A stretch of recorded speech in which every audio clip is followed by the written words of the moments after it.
Hi everyone! Welcome back to Miss Goodman's Storytime. I'm really happy to be back. I know I haven't been... Stop. Oh. I shouted over you. Sorry. I said when you're ready as you started. Hi everyone! Welcome back to Miss Goodman's Storytime. I'm really happy to be back reading some stories with you. I know I've been away for a while. I haven't been too well, but I feel so much better now and so much healthier and ready to finish Coraline. We had just 4 chapters left and then I couldn't read the rest. So I'm going to release all 4 chapters today for you. Chapter 10, 11, 12 and 13. Just not that much left. And then we'll start a new book together tomorrow. So I'm really, really looking forward to that. So I had to remind myself what happened beforehand because it's been so long. Remember, Coraline had challenged the beldam, the other mother.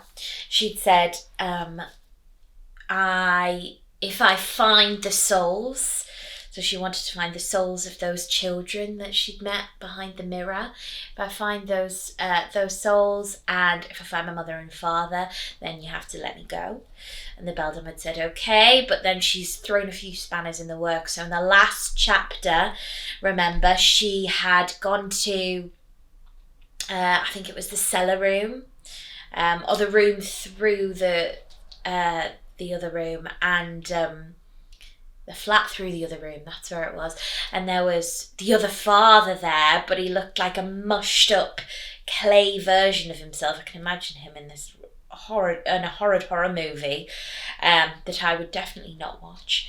And he was chasing her, and Coraline did manage to get away. And now she's ready to go on and find some more of the souls. So, chapter 10. Coraline walked up the steps outside the building to the topmost flat, where, in her world, the crazy old man upstairs lived. She had gone up there once with her real mother, when her mother was collecting for charity. They had stood in the open doorway waiting for the crazy old man with the big moustache to find the envelope that Coraline's mother had left. And the flat smelled of strange foods and pipe tobacco and the odd, sharp, cheesy-smelling things that Coraline could not name. She had not wanted to go any further inside than that.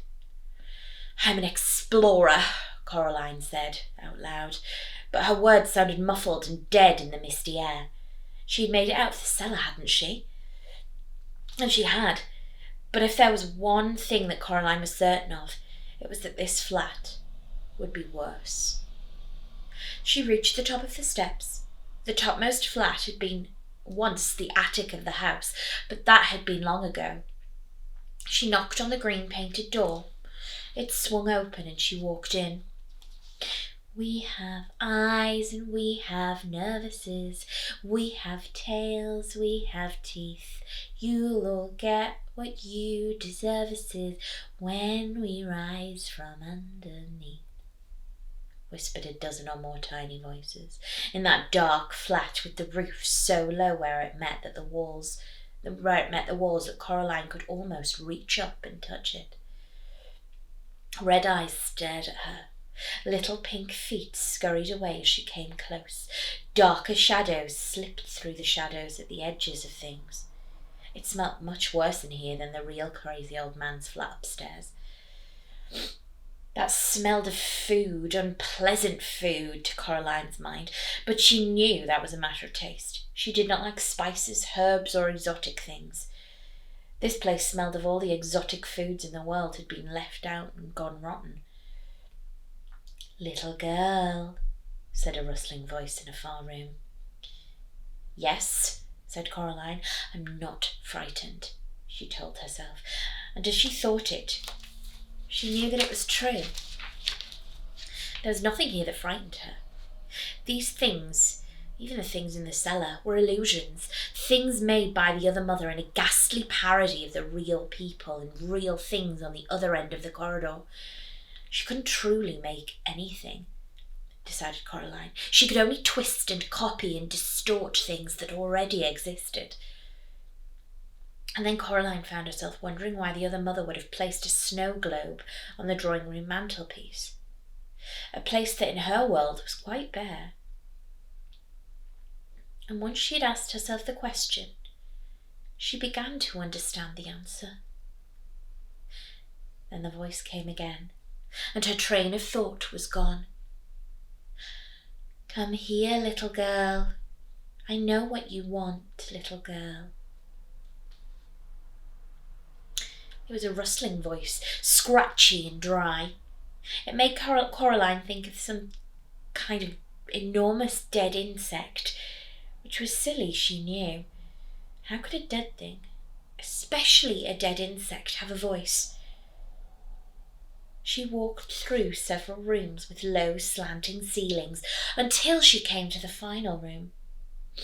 It was a bedroom. The other crazy old man upstairs sat at the far end of the room, in the near darkness, bundled up in his coat and hat. As Coraline entered, he began to talk. "Nothing's changed, little girl," he said, his voice sounding like the noise dry leaves make as they rustle across the pavement. "And what if you do everything you swore you would? What then? Nothing's changed. You'll go home, you'll be bored, you'll be ignored, no one will listen to you, not really listen to you. You're too clever and too quiet for them to understand. They don't even get your name right. Stay here with us," said the voice from the figure at the end of the room. "We will listen to you and play with you and laugh with you. Your other mother will build whole worlds for you to explore and tear them down every night when you are done. Every day will be better and brighter than the one that went before. Remember the toy box? How much better would a world be built with just that? And all for you. And then will there be grey wet days where I just don't know what to do and there's nothing to read or nothing to watch and nowhere to go and the day drags on forever?" asked Coraline. From the shadows, the man said, "Never."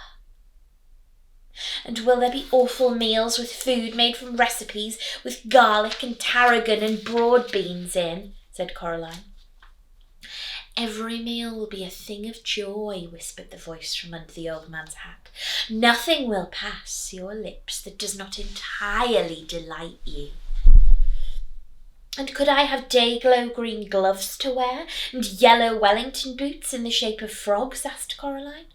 "Frogs, ducks, rhinos, octopuses, whatever you desire. The world will be built new for you every morning. If you stay here, you can have whatever you want." Coraline sighed. "You really don't understand, do you?" she said. "I don't want whatever I want. Nobody does, not really. What kind of fun would it be if I just got everything I ever wanted, just like that, and it didn't mean anything? What then?" "I don't understand," said the whispery voice. "Of course you don't understand," she said, raising the stone with the hole in it to her eye. "You're just a bad copy she made of the crazy old man upstairs." There was a glow coming from the raincoat of the man at about chest height. Through the hole in the stone, the glow twinkled and shone blue-white as any star. She wished she had a stick or something to poke him with. She had no wish to get any closer to the shadowy man at the end of the room. "Not even that any more," said the dead, whispery voice. Coraline took a step closer to the man and he fell apart. Black rats leapt from the sleeves and from under the coat and the hat, a score of them or more, red eyes shining in the dark. They chittered and they fled. The coat fluttered and fell heavily to the floor. The hat rolled into one corner of the room. Coraline reached out for her hand and pulled the coat open. It was empty. Although it was greasy to the touch, there was no sign of the final glass marble in it. She scanned the room, squinting through the hole in the stone. and caught sight of something that twinkled and burned like a star at floor level by the doorway. It was being carried in the forepaws of a large black rat. The largest. As she looked, it slipped away. The other rats watched her from the corners of the room as she ran after it. Now, rats can run faster than people, especially over short distances, but a large black rat holding a marble in its two front paws is no match for a determined girl, even if she is small for her age. Moving at a run, smaller black rats ran back and forth across her path, trying to distract her, but she ignored them all, keeping her eyes fixed on the one with the marble, who was heading straight out of the flat towards the front door.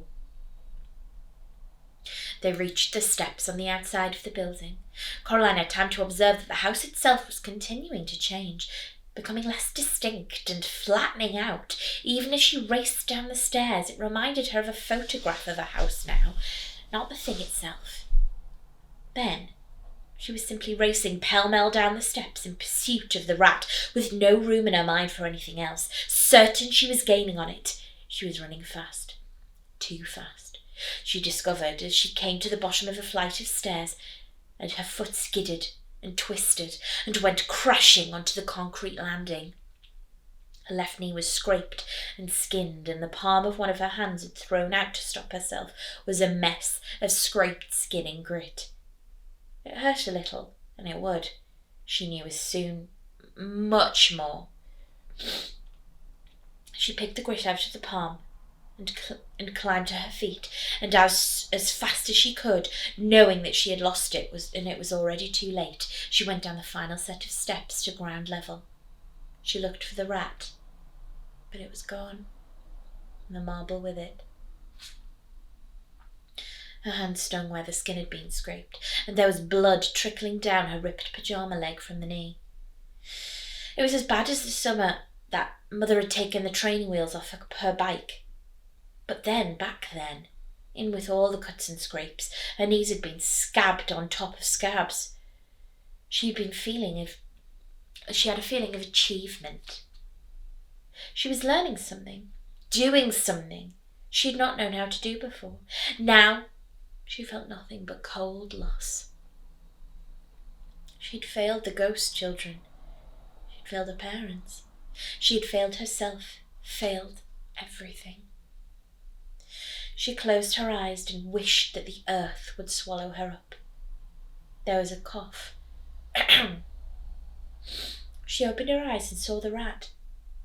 It was lying on the brick path at the bottom of the steps, with a surprised look on its face, which was now several centimetres away from the rest of it. Its whiskers were stiff, its eyes were wide open, its teeth visible and yellow and sharp. A collar of wet blood glistened at its neck. Beside the decapitated rat, a smug expression on its face, was the black cat. It rested one paw on the grey marble glass. The grey glass marble, I should say. "I think I once mentioned," said the cat, "that I don't like rats at the best of times. It looked like you needed this one, however. I hope you don't mind my getting involved." "I think," said Coraline, trying to catch her breath, "I think you may have said something of the sort." The cat lifted its paw from the marble, which rolled towards Coraline. She picked it up. In her mind, a final voice whispered to her urgently, "She has lied to you. She will never give you up, now she has you. She will no more give any of us up than she could change her nature." The hairs on the back of Coraline's neck prickled. But Coraline knew that the girl's voice told the truth. She put the marble in her dressing gown pocket with the others. She had all 3 marbles now.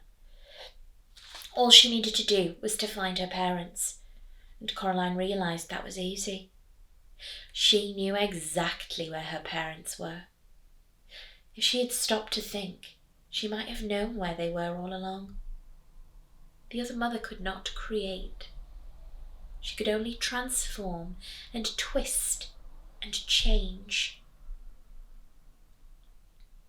And the mantelpiece in the drawing room back home was quite empty.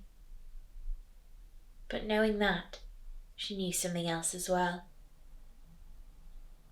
The other mother, she plans to break her promise. She won't let us go, said Coraline.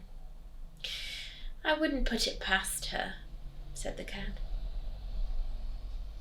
Like I said, there's no guarantee she'll play fair.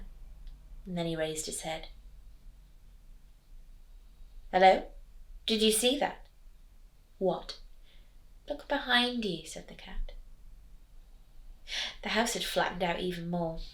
It no longer looked like a photograph, more like a drawing, a crude charcoal scribble of a house drawn on grey paper. Whatever's happening, said Coraline. Thank you for helping with the rat. I suppose I'm almost there, aren't I?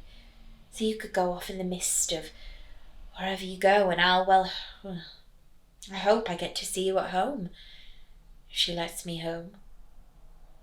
The cat's fur was on end and its tail was bristling like a chimney sweep's brush. What's wrong? Asked Coraline. They've gone, said the cat. They aren't there anymore, the ways in and out of the place. They just went flat. Is that bad? The cat lowered its tail, swishing it from side to side angrily. It made a low growling noise in the back of its throat. It walked in a circle until it was facing away from Coraline, and then it began to walk backwards, stiffly, one step at a time, until it was pushing up against Coraline's leg. She put down a hand to stroke it and could feel how hard its heart was beating. It was trembling like a dead leaf in a storm. You'll be fine, said Coraline. Everything's going to be fine. I'll take you home. The cat said nothing. Come on, cat, said Coraline. She took a step back towards the steps, but the cat stayed where it was, looking miserable and oddly much smaller. If the only way out is past her, said Coraline, then that's the way we're going to go. She went back to the cat, bent down and picked it up. The cat did not resist, it simply trembled. She supported its bottom with one hand and rested its front legs on her shoulder. The cat was heavy, but not too heavy to carry. It licked at the palm of her hand where the blood from the scrape was welling up. Coraline walked up the steps one at a time, heading back to her own flat. She was aware of the marbles clicking in her pocket, aware of the stone with the hole in it, aware of the cat pressed itself against her. She got to her front door, now just a small child scrawl of a door, and she pushed her hand against it, half expecting that it would rip through it, revealing nothing behind it but blackness and a scattering of stars. But the door swung open, and Coraline went through. I wonder what's going to be in that room. I'm guessing the beldam for sure. Stay tuned for chapter 11.